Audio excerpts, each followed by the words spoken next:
110 জনের ভিতরে 55 জন আপনারা নেন, 55 জন আমাদের দেন। প্রকাশ্য নির্বাচন হোক, ডিজিটাল পদ্ধতিতে ভোট গণনা করতে হবে। ডিজিটাল পদ্ধতিতে ভোট গণনা না করে ব্যালট বাক্স নিয়ে পার্টি অফিসে চলে গেছে।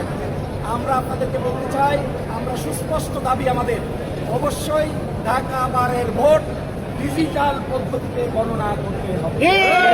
আপনারা নির্বাচন কমিশনারদেরকে দিয়ে বিশ্বাস করতে পারেন না, আপনাদেরকেও আমরা হাতে গণনার পদ্ধতিতে আমরা বিশ্বাস করতে পারি। আসেন, বসেন, আমাদের নেতৃবৃন্দের সঙ্গে বসবেন, 5, 10 জন দিবেন, 100 জনের ভিতরে 50 দিবেন। 29 তারিখ 19 তারিখ নির্বাচন অনুষ্ঠিত হবে, সব উপর পরিবেশে নির্বাচন অনুষ্ঠিত হোক। যদি তা মানতে না পারেন তাহলে নির্বাচন অনুষ্ঠানের বাইরে গিয়ে নিজেদের মতো যা ইচ্ছা যদি তা করতে চান, আমার ধারণা ঢাকা বারের আইনজীবীরা সম্মিলিতভাবে এই ষড়যন্ত্রের জবাব দেবেন।